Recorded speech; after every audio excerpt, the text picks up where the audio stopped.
Attic Est confié sans filtre dans les colonnes du dernier numéro du magazine Voici. Le rappeur a notamment évoqué les trahisons dont il a été victime de la part d'Amis. Une histoire proche de celle du footballeur Paul Pogba. Attic est de retour. Le rappeur de 30 ans revient avec un nouvel album baptisé Nia, un projet très sombre qui reflète son état d'esprit dans lequel il a sombré pendant 2 ans. Une certaine détresse qu'il exprime dans son disque où il évoque même ses idées suicidaires.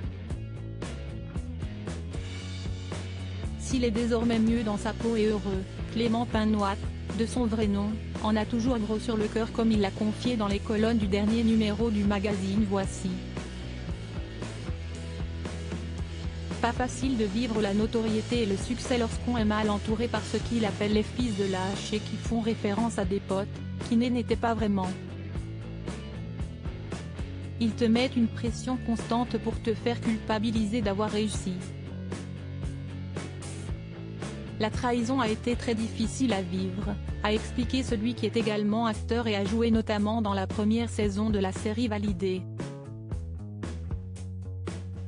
Attic sans filtre sur les trahisons de son entourage. Attic ne nie également pas avoir une histoire très proche de celle de Paul Pogba, dont des amis ont été suspectés d'être impliqués dans l'affaire des menaces et des tentatives d'extorsion en bande organisée. Si est-il la même histoire pour les rappeurs et les fauteux, sauf que ce ne sont pas les mêmes sommes. Paul Pogba, on lui demande 100 fois plus qu'à moi. Encore que moi, on ne m'a pas demandé d'argent directement, il trouve d'autres moyens de mettre la pression, a-t-il révélé à Voici. Des propos frappants de la part du rappeur qui fait également écho à une triste réalité.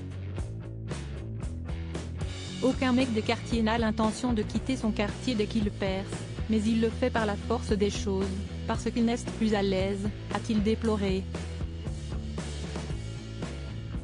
Des confessions très troublantes. L'intégralité de l'interview d'Attic, et bien plus encore, est à retrouver dans le nouveau numéro de Voici, en kiosque ce vendredi 2 juin 2023.